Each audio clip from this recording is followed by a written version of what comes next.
오늘도 다 함께 하신 여러분들을 환영하고 사랑하고 축복합니다. 우리 옆사람에게 인사합시다. 반갑습니다. 환영합니다. 네. 드디어 이제 오늘 5월달이 됐네요. 5월은 무슨 계절입니까? 가정의 달이기도 하고, 또 5월은, 무슨 계절이라고 그랬었는데 잊어먹었네요. 하여튼 뭐, 좋은 계절입니다, 5월은. 5월 정말 좋은 계절이고, 저도 옛날부터 5월을 참 좋아했는데, 또 이렇게 5월을 되고 나니까 가슴이 또 뜁니다. 네. 특히 이제 오늘은 어린이 주일로 섬기는 그런 주일인데, 우리 사랑하는 우리 어린이들과 함께 또 귀한 시간 잘 보냈으면 좋겠습니다. 오늘 말씀의 제목은 나는 세상의 빛이니, 나는 세상의 빛이니 라는 제목으로 말씀을 전하겠습니다. 여러분, 얼마 전에 뉴스 봤습니까? 며칠 전에 이베리아 반도에서 거기 두 나라죠. 스페인과 포르투갈에서 정전이 일어나가지고 완전히 그냥 하루 동안, 하루인지요. 이틀인지 하여튼 암흑화가 돼가지고 사람들이 깜짝 놀라는 요즘에 정말 일어날 수 없는 일이 일어났습니다. 정전이 되니까 진짜 온 나라가 다 스톱했어요. 온 나라의 그런 그 산업 인프라가 다 마비돼가지고 공항, 철도, 통신, 또 항만 등 모든 곳이 다 운영이 중단되고 길거리에 신호등이 멈추니까 안 들어오니까 사람들이 막 진짜 아비규환이더라고요. 어떻게 가야 될지 막 그런 상황이고 특히 더 공포스러웠던 거는 이제 엘리베이터 타고 또 지하철에서 가다 멈춘 거예요. 전기가 안 들어오니까. 완전히 흑암 속에 갇혀가지고 너무너무 사람들이 공포에 떨고 두려워했던 그런 일이 며칠 전에 있었습니다. 그러니까 뭐 인터뷰를 하는데 막 사람들이 진짜 패닉이 왔다고 하더라고요. 요즘 21세기에 상상할 수도 없는 그런 일이 벌어진 거예요. 특히 두 나라가. 근데 또 더 두려운 건 뭐냐면 원인을 알 수가 없다라는. 참 이게 왜 그랬는지 모르겠지만 어쨌든 여기 스페인과 포르투갈 두 나라가 다 그렇게 정전이 됐으니까 암흑화가 됐으니까 이 사람들이 가장 바랬던 건 뭐겠습니까? 빨리 전기가 들어와가지고 환해지는 그 빛을 좀 볼 수 있었으면 좋겠다 이런 생각을 했겠죠. 절실했을 겁니다. 그렇습니다. 여러분 이렇게 빛이 너무 중요합니다. 빛. 만약에 빛이 없다. 그럼 이 세상은 완전히 그냥 깜깜한 암흑세계가 돼버리는 거죠. 근데 여러분 오늘 본문에 정말 예수님께서도 놀라운 말씀을 하시는 거예요. 나는 세상의 빛이다. 이렇게 말씀하셨어요. 12절 보니까 예수께서 또 말씀하여 이르시되 나는 세상의 빛이니 나를 따르는 자는 어둠에 다니지 아니하고 생명의 빛을 얻으리라. 할렐루야. 여러분 예수님께서 늘 자신의 정체성에 대해서 이렇게 말씀하셨어요. 나는 뭐 길이요 진리요 생명이다. 또 나는 선한 목자다. 또 나는 뭐 포도나무다. 이런 말씀하셨는데 오늘은 나는 세상의 빛이다. 라고 말씀하셨어요. 그러니까 이런 말씀은 오직 예수님만이 하실 수 있는 그런 말씀이에요. 그런 선언이죠. 그런 위대한 명제입니다. 만약에 어떤 인간이 이런 말을 했다. 너 뭐야? 네가 뭔데 세상의 빛이야? 뭐 이랬겠죠. 그러니까 이렇게 말한다라고 하는 건 이분이 보통 분이 아니구나 라는 걸 알아야 한다는 거죠. 또 길이고 진리라고 했으니까. 그런데 이런 말씀하셨음에도 불구하고 세상 사람들은 예수님을 거부했다는 거예요. 그래서 요한복음 1장 5절에서 나와 있지만 거기 무슨 말씀이 있습니까? 빛이 어두움에 비치되 어두움이 깨닫지 못하더라. 빛이 어둠에 비쳤는데 어둠이 깨닫지 못한 거예요. 이 어둠은 세상 사람들을 말하죠. 그러니까 그만큼 세상 사람들이 타락해서 아주 무능력한 거예요. 빛이 왔는데 못 알아볼 정도로. 그래서 오늘 본문에 있는 서기관과 바리새인들도 예수님을 못 알아보고 그냥 거부했습니다. 그래서 예수님을 대해서 이렇게 말했어요. 아니 네가 너 자신을 가리켜서 세상의 빛이라고 하는 게 말이 되냐? 이런 말을 했습니다. 13절 보니까 바리새인들이 이르되 네가 너를 위하여 증언하니 네 증언은 참되지 아니하도다. 사실 어떻게 보면 이 사람들의 말이 또 일리가 있기도 해요. 상식적으로 생각해보면 만약에 누가 와가지고 이렇게 나는 정말 진실해, 나는 정말 정직해, 나 같은 사람 없어 이렇게 말한다면은 그 사람의 말을 곧이곧대로 들을 사람이 없겠죠. 안 믿겠죠.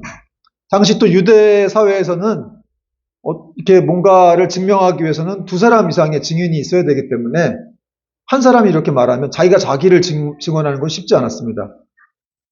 그런 상황이기 때문에 서기관과 이 바리새인들은 이렇게 또 예수님께 공격을 한 거예요. 네가 너를 그렇게 말하는 게 말이 되는 거냐?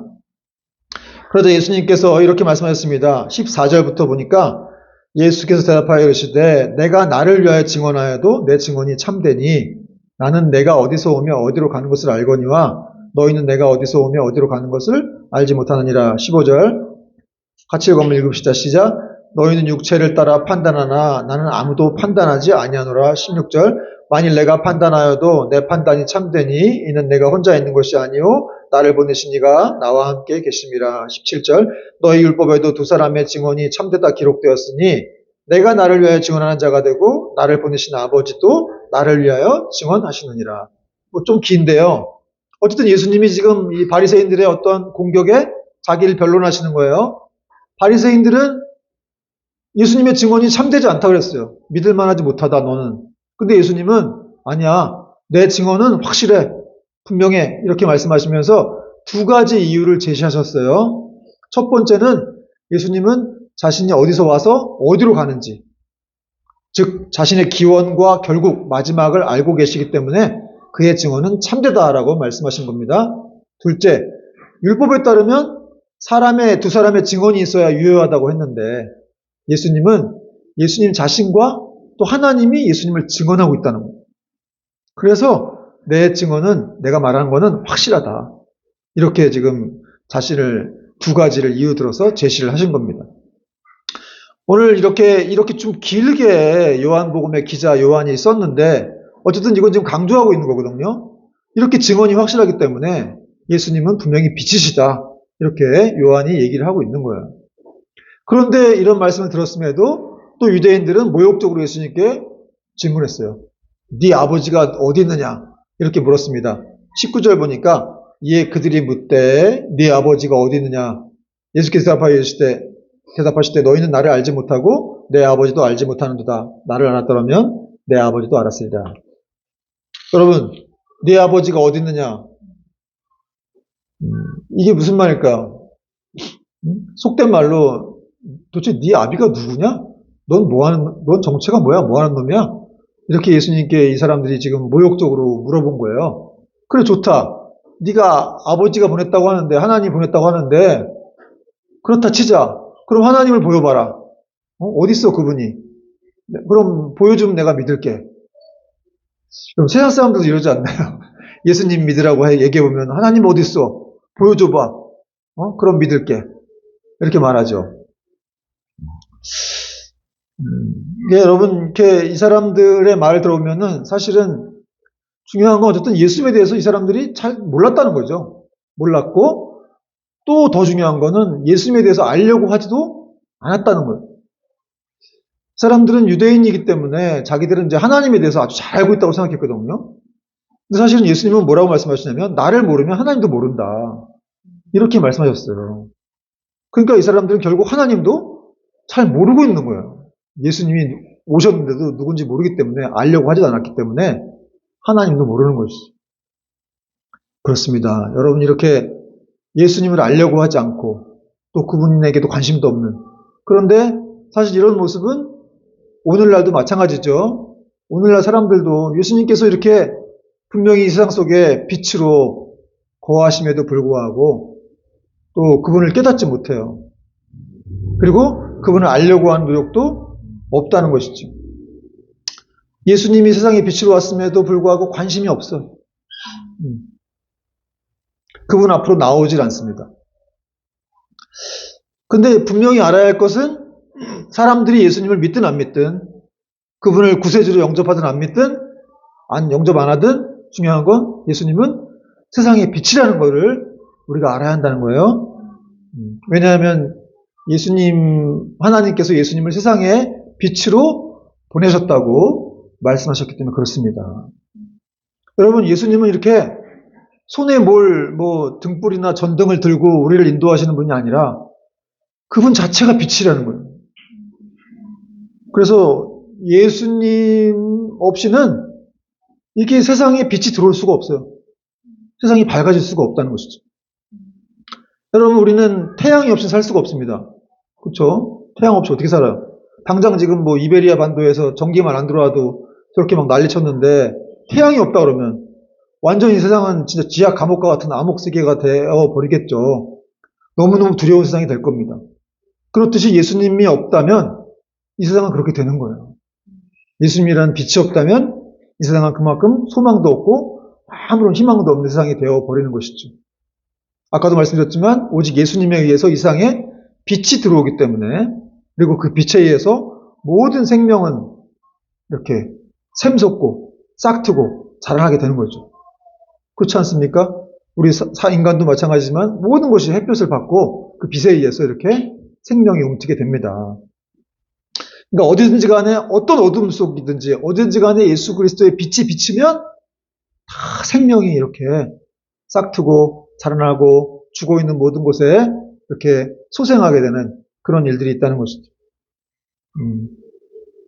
여러분, 이 그리스도의 빛이 여러분 개인과 여러분의 가정 가운데도 충만하게 비치기를 축원합니다.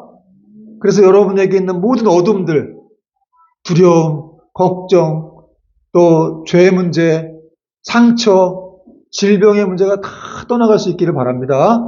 여러분, 이 빛이 비치면 되는 거예요. 만약에 어떤 사람이 이렇게 정죄와 율법 아래 신음하고 있다. 그럼 예수님은 그 사람에게 어떤 빛이 되십니까? 용서와 사랑의 빛이 되십니다. 또 사망의 어둠 아래 있는 자에게는 예수께서 생명의 빛이 되셔서 그들을 충만하게 하시고 또 그 빛의 능력을 고백하며 살게 하시는 것이죠. 그러므로 우리가 해야 할 일이 있는데, 지금까지 좋았어요. 근데 우리도 해야 할 일이 있다는 거예요. 이 세상의 빛을 바라보는 것을 넘어서서 우리는 그분을 믿고 따라가야 돼. 왜냐하면 예수 그리스도를 믿는다는 것은 그분이 세상의 빛임을 인정하고 그 빛 안에 거하면서 그 빛을 따라가는 것이 바로 예수를 믿는 것이기 때문에 그렇다는 거예요. 그렇게 되면 어떻게 되느냐? 오늘 말씀처럼 이 세상의 빛이 비치면 어두움에 다니지 아니하고 생명의 빛을 얻게 되리라. 여러분, 예수 믿는 거에 가장 큰 행복이 뭔지 아세요? 어둠에 다니지 않는 거예요. 어둠 속에 거하지 않는 거예요. 그렇게 있을 수가 없어요. 왜냐하면 그분이 빛이시기 때문에. 제가 아는 어떤 분이 계신데 그분이 그렇게 뭐 술, 담배, 도박은 기본인데 이분은 그렇게 그냥 입만 열면 욕을 하시는 분이었어요. 그냥 뭐 하여튼 욕을 안 하면 그냥 입이 근질근질해서. 그런 분들 보셨어요, 여러분? 주변에? 가끔 있죠. 뭐 말만 하면 욕을 해요. 남자들 사이에서 특히 또 이렇게 욕을 많이 하기도 하는데, 아니 뭐 굉장히 욕을 많이 해요. 근데 그분한테 물어보면 또 그분은 자기가 욕을 하는지 모르더라고, 잘. 그러니까 한마디로 이렇게 그냥 습관적으로 막, 근데 욕도 막 어디서 들어보도 못한 그런 욕도 문자를 막 하시는 그런 분도 계시고. 근데 여러분, 이분이 예수님 만나고 나니까 욕이 사라진 거예요. 할렐루야. 욕이 사라지고 술, 담배가 끊어졌어요. 2주 만에. 바로 접니다. 이윤준이라는 사람이 그랬다는 거예요. 욕을 입에 달고 살았는데 예수 믿고 나서 그게 사라졌어. 참 희한하죠? 여러분, 예수 믿고 나서 제일 먼저 변하는 게 말이라 그래요, 말.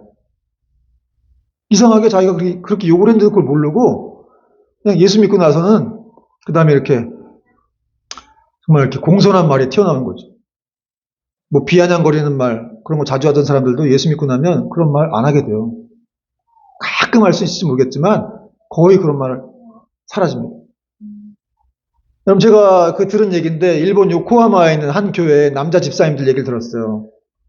예배 전에 이분들이 나와서 이제 특송 같은 걸 하면은 그렇게 아름답다는 거. 그냥 그 천상의 목소리가 울려 퍼져가지고 그 예배당에 너무너무 막 예배가 더 은혜가 되고. 그래서 우리 참 이렇게 누가 좀 노래 잘하시는 분이 있어서 좀 예배 전에 한번 특송 할 기회가 있으면 좋겠는데, 그런 분들이 세 분 거기 계시다는 거예요. 근데 이분들은 특징이 있는데 그 천상의 목소리와는 달리 굉장히 막 우락부락하게 생기셨어요. 우락부락하게 생기고 막 팔뚝도 굵고 막. 또 뭐가 문제냐면 이분들이 여름에 이렇게 반팔 입고 나오면 이 팔뚝이나 이 목 뒤쪽으로 큼지막한 이렇게 문신들이 이렇게 보인다는 거예요. 그리고 또 이분들이 이렇게 좀 손가락이 마디가 절단이 돼 있다고 그러시더라고요. 그러니까 이분들이 어떤 분들이었냐면 일본 야쿠자들이었어요. 야쿠자들이었는데 이 한국인 부인들을 만난 거예요. 그래갖고 한국 부인들이 막 전도를 한 거죠. 기도하고 막 전도해가지고 그냥 예수 믿게 한 거예요. 여러분 한국 부인들 대단합니다, 진짜. 야쿠자까지 전도를 합니다. 네?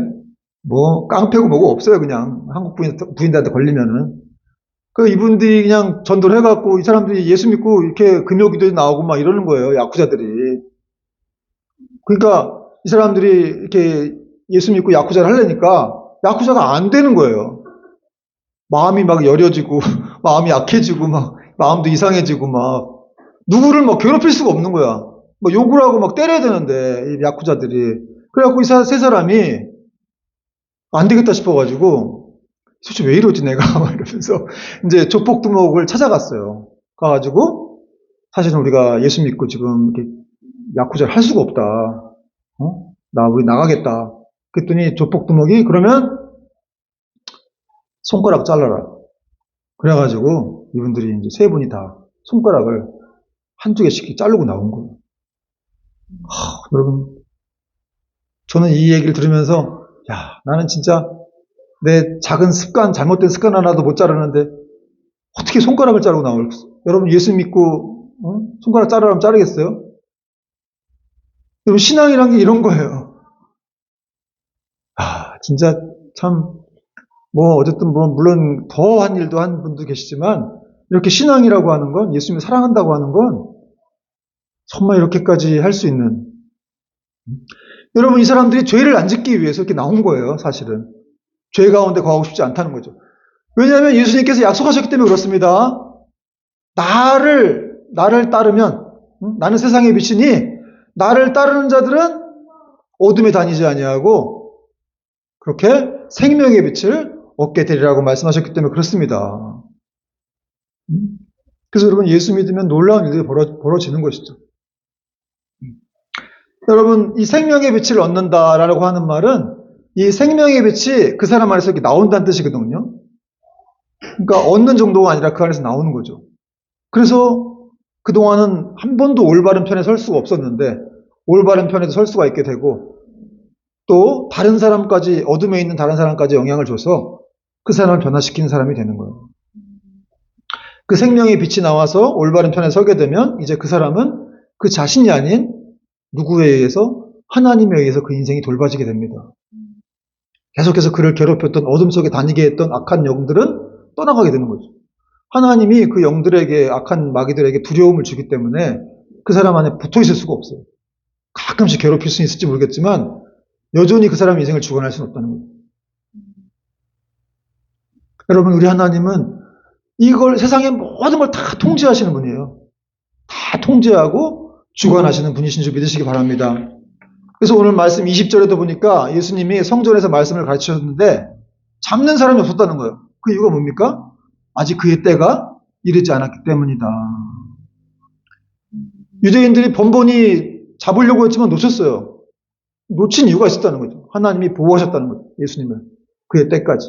그 십자가의 때까지 예수님의 생명을 보호하셨기 때문에 예수님이 잡히지 않은 거예요. 여러분 다윗도 사울에게 10년을 쫓겼죠. 그 이스라엘의 좁은 나라에서 어딜 도망가요. 근데 사무엘상 23장 보면은 10절인가 보면은 거기 23절에 보면 내용이 나와 있죠. 사울이 매일같이 찾되 다윗을 찾았지만 하나님이 그를 그의 손에 넘기지 아니하시니라. 그러니까 하나님이 세상을 다 통제하시고 주권을 갖고 계신 거예요. 그러니까 하나님이 허락하셔야만 그것이 이루어지는 것이죠. 여러분 우리 모든 생명이 예수님 생명뿐 아니라 우리의 모든 생명, 우리의 모든 삶의 이런 모든 다 테두리가 다 하나님께 있다는 거예요. 그래서 여러분 이 하나님, 이 예수님을 우리가 정말로 잘 믿어야 되겠죠. 그리고 그분을 따라야 한다는 거예요. 그럴 때 여러분이 결코 걱정할 일이 있다 없다? 없다는 것이죠. 하나님의 통제권 벗어날 수가 없기 때문에 그렇습니다. 그렇다면은 여러분 우리가 예수님을 잘 따르기 위해서 어떻게 해야 되는가? 이제 좀 더 이제 실제적인 적용으로 들어가다 보자면 예수님을 잘 따르기 위해서 어떻게 해야 되는가? 어떻게 되겠습니까? 바로 하나님 말씀을 먼저 잘 배워야 돼요. 예수님이 누군지 알아야, 하나님이 누군지 알아야 그분을 잘 따라갈 수가 있겠죠. 왜냐하면 이 예수님은 세상의 빛이기도 하지만 말씀의 빛이기도 하시기 때문에 그렇습니다. 그래서 그분은 말씀을 통해서 백성들을 인도하시고 그 말씀을 사용하셔서 그를 믿는 자들을 영생으로 인도하시는 거예요. 그러니까 예수 믿었는데 말씀과 관계가 없다. 거기 관심 안 둔다. 그러면 정말 제대로 예수님 믿을 수가 없고 따를 수가 없어요. 왜냐하면 예수님 안 보이잖아요. 그분을 어떻게 따라요? 그 대신 그분은 안 보인 대신에 성경 말씀을 주셨다는 거죠. 그래서 그 말씀을 통해서 나를 바라봐라, 나를 따라라 하신다는 거예요. 성경 말씀이 바로 이 주님의 빛이고 등불이라는 것이죠. 오직 이 빛이신 주님께서 우리에게 자신을 드러내시는 방법은 바로 말씀이라는 거예요.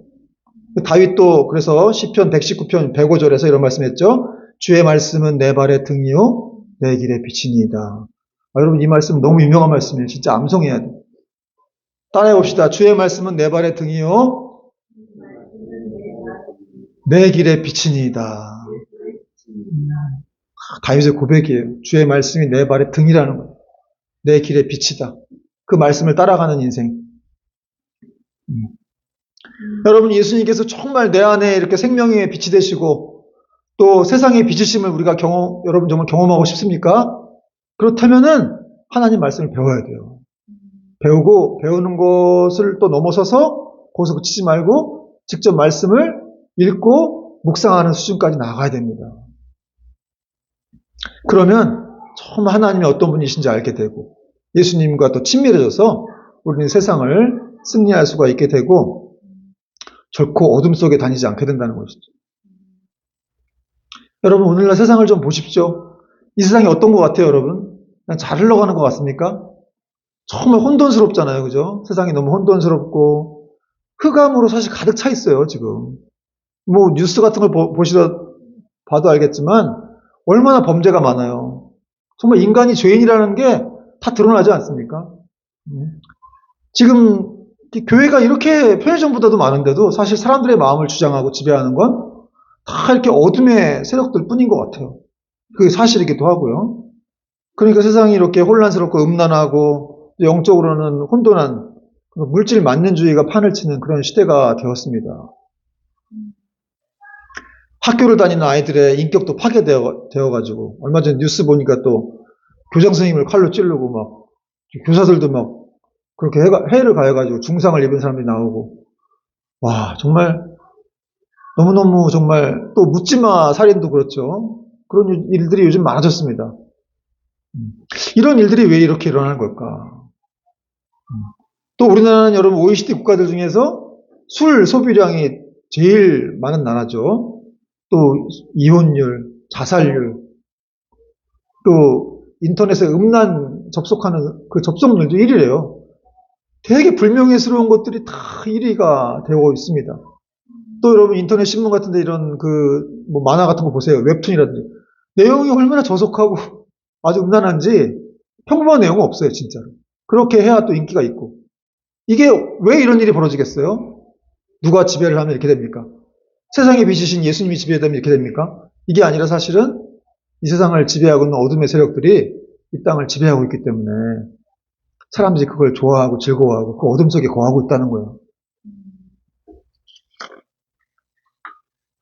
그래서 사도 바울은 2000년 전에 이미 예언을 했죠. 우리의 싸움은 이 사람들과 일반 사람이 보이는 싸움이 아니라 보이지 않는 영적인 싸움이다. 이런 얘기 했었어요. 에베소서 6장 12절 보니까 우리의 씨름은 혈과 육을 상대하는 것이 아니요 통치자들과 권세들과 이 어둠의 세상 주관자들과 하늘에 있는 악의 영들을 상대함이라. 그래서 하나님의 전신갑주를 입고 싸워라. 말씀을 붙들어라. 기도해라. 믿음의 방패를 들어라. 그런 얘기를 했었죠. 여러분 이 어둠의 세력들과의 싸움에서 우리가 승리하기 위해서는 어떻게 해야 되겠어요? 보이지도 않는 이 어둠의 영들과의 싸움을 우리가 어떻게 승리합니까? 총칼로 이길 수 있어요. 뭐 핵폭탄을 쏠 수가 있어요. 보이지도 않는데. 그러니까 여러분 보이지 않는 거는 보이지 않는 영들과의 싸움은 오직 하나님의 전신갑주밖에 없다는 것이죠. 하나님의 말씀, 성령의 건 말씀, 또 무시로 성령 안에서 기도하는 거, 또 믿음의 방패를 들고 서 있는 거, 구원의 투구, 이런 것들을 쓰고 우리가 이 영적 전쟁에 서 있어야 한다는 것이죠. 그런 걸 쓰고 이렇게 예수님을 잘 따라갈 때 우리는 승리할 수 있다는 것이죠. 그런 의미에서 또 우리는 말씀을 많이 전해야 됩니다. 여러분, 전도라고 하는 걸 어떻게 생각하세요? 전도라고 하는 건 그냥 한 사람을 예수님께로 인도하는 게 아니라 사실은 그 사람 안에 있는 어둠을 몰아내는 거예요. 그래서 전도를 해야 되는 거예요. 그게 어둠이 몰아내지지 않으면 그 사람은 계속 어둠 속에 거할 수밖에 없고 평생을 욕을 할 수밖에 없어요. 어떤 사람처럼. 평생 그냥 누굴 때릴 수밖에 없고 비관할 수밖에 없는 거예요. 그 안에 어둠이 있기 때문에.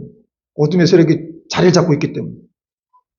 그러나 그 어둠의 세력들은 제일 무서워하는 게 예수님이에요. 벌벌 떨어요. 벌벌 떨어. 그분만 나타나면 그냥 성경을 보세요. 예수님 나타나면 막 당신과 우리가 무슨 상관이 있나니까 막 그러면서 뭐 오시기 전부터 막 난리치죠. 사람들은 못 알아보지만 귀신들은 영물들이기 때문에 예수님이 누구신지 금방 알고 막 벌벌 떨어요. 그러니까 우리가 예수님의 이름으로 무장해서 기도한다고 하는 것, 이름으로 쫓아낸다는 것도 사실은 우리를 두려워하는 게 아니라 예수님이 우리와 함께 하시기 때문에 그 예수님을 무서워해서 이제 우리를 두려워하는 것처럼 보이는 거죠. 어쨌든 이렇게 예수 믿는 사람의 이 힘이라는 게, 능력이라는 게 대단합니다. 고린도후서 4장 4절에도 보니까 그 중에 이 세상의 신이 믿지 않냐는 자들의 마음을 혼미하게 하여 그리스도의 영광의 복음의 광채가 비치지 못하게 하미니. 왜 안 믿는다고요, 사람들이? 이 세상의 신들이 믿지 않는 사람들의 마음을 혼미하게 한다는 거예요. 그 배후에, 믿지 않는 사람들의 배후에 이 세상에 신들이 있다는 거예요. 귀신들이 있다는 거예요. 그래서 사실은 예수님께서 이 땅에 오신 이유도 내가 마귀의 일을 멸하려 함이라. 이런 말씀이 히브리서에 나와 있습니다. 히브리서 2장 14절 보니까 자녀들은 혈과 육에 속하였음에 그도 또한 같은 모양으로 혈과 육을 함께 지니심은 죽음을 통하여 죽음의 세력을 잡은 자 마귀를 멸하시며. 예수님이 이 땅에 오신 이유가 뭐라고요? 마귀를 멸하시기 위해서. 그 마귀에게 붙잡혀갖고 맨날 그냥 우리가 죽을까봐 두려워하는 그런 죄의 종노릇하고 사망의 종노릇하는 그런 삶을 종지부 찍게 하려고 예수님이 이 땅에 오셨다는 거예요. 그러니까 사실 이렇게 마귀, 귀신 이런 얘기들이 성경에 많은데 물론 그것만 묵상하고 있는 것도 잘못됐지만 어쨌든 그런 일이 분명히 있다는 거예요. 그래서 우리는 영적인 싸움을 잘 해야 된다. 이런 일을 지금 성경은 말씀하고 있는데도 불구하고 오늘날 많은 성도들, 일부 성도들을 또 어떤 목사들은 심지어 귀신이 어딨어? 마귀가 어딨어? 막 이런다니까요. 여러분 참 진짜 난 너무 깜짝 놀랐어요. 그런 게 진짜 있어요, 목사님? 어떤 권사님이 저한테 그렇게 물어보시더라고요. 참 진짜. 아니 성경을 보세요. 성경에 다 그런 얘기들인데 저한테 뭐라 그러지 말고 성경을 보세요, 차라리. 그렇게 얘기를 합니다. 여러분 우리는 그러니까 여러분 하나님과 관계없는 사람은 그냥 마귀 밥인 거예요. 자기 못 느끼겠죠. 그냥 그들의 밥. 그나마 겨우겨우 이렇게 우리가 좀 살 수 있는 건 예수님의 은혜로 그분이 이렇게 지켜주시기 때문에 있는 건데 그래도 똑같은 그리스도인이지만 더 충만한 그리스도인이 있고 그렇지 못한 그리스도인이 있다는 거예요. 여러분 제가 요즘에 가장 염려가 되는 건 어떤 거냐면 우리 아이들 정말 이렇게 또 청소년들, 청년들이 이런 시대에 어떻게 살아갈까 너무너무 걱정이 돼요, 사실은. 교회가 이렇게 많지만 그들이 쉴 수 있는 어떤 쉼터가 없고 영적인 어떤 이 치유의 공간이 없기 때문에 사실 이 왜 아이들이 걱정되냐면 그들에게는 이제 신앙의 정체성 같은 게 형성이 안 돼 있기 때문에 아니 악한 마귀가 제일 노리고 싶은 건 바로 그런 청소년들 또 아이들 얼마나 유튜브에 노출되어 있고 인터넷에 노출되어 있습니까? 그런 속에서 막 무분별하게 이렇게 문화를 받아들이게 될 수밖에 없는 것이죠. 그런 상황 속에서 이 아이들에게 어릴 때부터 말씀을 잘 심어 놓는다면 하나님을 경외하는 법을 알려준다면 그러기 위해서는 부모들이 먼저 깨어 있어야 돼요, 사실은. 집에서도 항상 가정 예배 드리려고 애를 쓰고 말씀을 가르치는 시간을 같이 좀 가져보고 같이 또 기도도 하고 그런 것들이 있어야만 그나마 이 땅에서 어떤 영적인 싸움에 승리를 할 수가 있게 된다는 것이죠. 또한 여러분 이렇게 지금 교회를 다니고 있지만 또 생명의 빛을 필요로 하는 분들도 있죠. 어떤 분들입니까? 그냥 삶에 지쳐가지고 너무 힘들어가지고 교회를 와도 별로 은혜도 못 받는 그런 분들이 있어요. 와도 찬양도 못 부르겠고 힘도 없고 기도도 안 되고 또 설교 말씀도 잘 안 들려요. 삶에 찌들려서 그래요. 그런 분들도 생명의 빛이 필요한 분들이에요. 여러분은 어떠세요? 여러분은 생명의 빛이 필요한 분들이 아닙니까? 교회 왔는데 그냥 찬양하기도 겨우겨우 따라가고 기도하는 것도 너무 힘들고 너무너무 영적으로 힘들다. 그러면 생명의 빛이 필요한 분들이에요. 그런 분들은 어떻게 됐습니까? 예수님을 그 생명의 빛이신 세상의 빛이신 그 예수님을 내 마음에 모셔야 돼요. 주님 나 좀 살려주세요 하고 은혜를 구해야 돼요. 그리고 다시 본질로 돌아가야 됩니다. 성경 말씀으로 기도로. 그럴 때 성령님이 이렇게 만나주시고 은혜를 주시는 거죠. 어쩌면 그런 또 갈급함을 주시는 이유가 있어요. 사랑하는 자녀이기 때문에 그런 갈급함을 통해서 나를 찾으라고 하는 것이죠. 여러분 어떤 이런 여러 가지 어려운 일들 또 영적인 갈급함 또 피폐된 삶 이런 것들이 다 사인이에요. 그만큼 나를 찾으라고 하는 뜻이죠. 마지막으로 예화를 드리고 마치겠습니다. 일본에 오늘 일본이 많이 나오네요. 일본에 다하라 요네코 여사라는 분이 있어요. 이런 분을 모르죠. 저도 이제 처음 들었는데 다하라 요네코 이분이 1950년대에 살았던 분인데 1950년대 18살이었대요. 18세 때 삶의 깊은 좌절을 이기지 못해서 자살을 결심한 거예요. 그리고 이제 이 기차에 몸을 던집니다. 그 당시엔 전차라 그랬는데 전차에 몸을 던졌는데 그 자신이 원하는 대로 죽었으면 좋았으련만 죽는 대신에 두 발과 이 왼손과 왼팔 그리고 오른쪽 손가락 두 개가 그냥 사라진 거예요. 전차에 치워가지고. 그러니까 끔찍한 상태가 된 거죠. 따라서 그녀의 사주 중에 남은 것이라고는 오른쪽 팔과 오른쪽 손가락 3개뿐이었어요.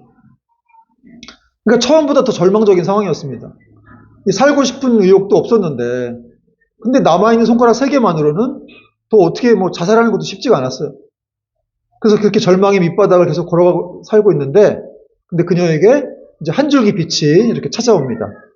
바로 선교사 지망생이었던 일본인 청년인데 아키도시라는 청년이 찾아와요. 그리고 전도를 한 거죠. 그리고 이제 이 다하라 요네코 여사가 예수님을 만나게 돼요. 그 청년을 통해서 예수님을 만나고 새 생명이 자기 안에 들어왔죠. 한마디로 이제 비련의 여인에게 생명의 빛이 들어오게 된 것입니다. 그리고 놀라운 일이 벌어집니다. 그 청년, 아키도시라는 청년이 이 다하라 요네코 여사한테 청혼한 거예요. 그래가지고 같이 결혼했어요. 그러니까 이 다하라 요네코는 자기가 결혼할 거라는 꿈에도 생각 못 했거든요. 장애가 입은 상태에서 어떻게 결혼할까 싶었는데 그 청년이 결혼을 하자 그래서 결혼하고 아주 행복한 삶을 살게 돼요. 그때부터 이 요네코 여사가 주님께서 베풀어 주신 은혜에 감사하기 위해서 작은 자를 섬기겠다고 하는 그런 마음을 가지고 살아가게 됩니다.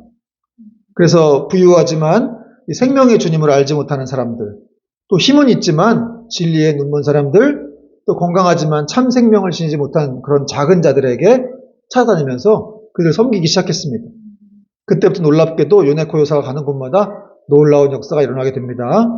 수많은 사람들이 생명을 얻고 어둠을 떠나서 빛을 따라가는 그런 인생들이 된 거예요. 요네코 여사를 통해서. 그녀는 자신의 삶을 통해서 일어난 일들을 목격하면서 너무 놀랐죠.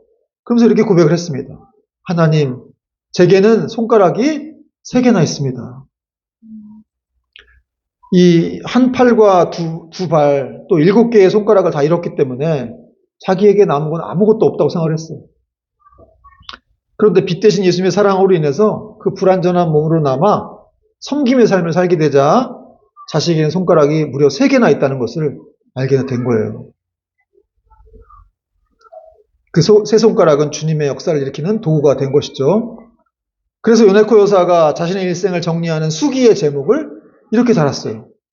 저도 이 제목도 뭉클했는데 뭐라고 달았게요? 산다는 것은 3개? 산다는 것은 참 황홀합니다. 자기 수기의 제목을 이렇게 달았어요. 산다는 것은 참 황홀합니다. 누가 이렇게 이 여인을 바꿔놓은 거예요? 바로 예수님이시죠. 예수님이 이 여인 안에 들어와서 생명의 빛으로 거하게 되자 그 안에 있는 어둠이 다 떠나가게 된 거예요. 그리고 자신이 이렇게 작은 자들을 위해 섬기는 삶을 살게 되자 그 생명의 빛이 막 더 이렇게 막 그 속에서 나오게 된 것이죠. 여러분, 그렇습니다. 정말 우리 주님을 만나서 그 인생이 바뀐다라고 하는 거, 그 빛이 들어와서 한 사람의 이런 생명이 정말 이렇게 막 날 죽으려고 하던 그런 상황 속에서 이렇게 다른 사람을 살리고자 하는 그런 사람으로 바뀌게 된다는 거예요. 이런 놀라운 일이 바로 그 세상에 비치신, 생명에 비치신 예수님으로부터 일어나게 된다는 거예요. 여러분, 사랑하는 여러분, 우리 주님께서 여러분에게 세상의 빛, 생명의 빛을 여러분에게 심어주신 것을 알고 있습니까? 그걸 믿습니까? 또 그분은 그렇게 십자가에서 우리를 위해서 대신하여 죽으셨고 그 사랑을 확증하기 위해서 지금도 성령으로 우리 안에서 말씀하고 계세요. 나는 빛이다. 빛으로 내가 내 안에 거하고 있다라고 말씀하고 있습니다. 내가 너를 붙들고 있다. 내가 너와 함께하는 동안 너의 인생은 안전할 것이다. 그러니까 여러분, 우리는 이 빛을 전해야 됩니다. 이 어둠 속에 거하는 사람들이 얼마나 많아요. 어둠 속에서 탈출할 수 있도록 우리가 이 빛을 전할 때 그들은 어둠을 물려가게 되는 것이죠. 전도라고 하는 것은 그냥 예수님 만나게 하는 게 아니라 그 속에 있는 어둠을 다 몰아내게 하는 거예요. 그래서 그 속에 정말 예수의 생명의 빛으로 가득 채워서 이제는 다른 삶을, 완전한 다른 삶을, 정말 기쁨과 그런 산다는 것은 황홀할 정도로 그렇게 느낄 수 있을 정도의 그런 삶을 살아갈 수 있게 한다는 것이죠. 여러분, 우리가 예수님을 소유하고 있다는 사실을 또 명심하면서 또 이 빛을 또 한 주도 다른 사람에게 전해가며 또 이 빛으로 인해서 우리는 기쁨과 감격을 누릴 수 있게 되기를 주님의 이름으로 축원을 드립니다. 아멘. 찬양하겠습니다.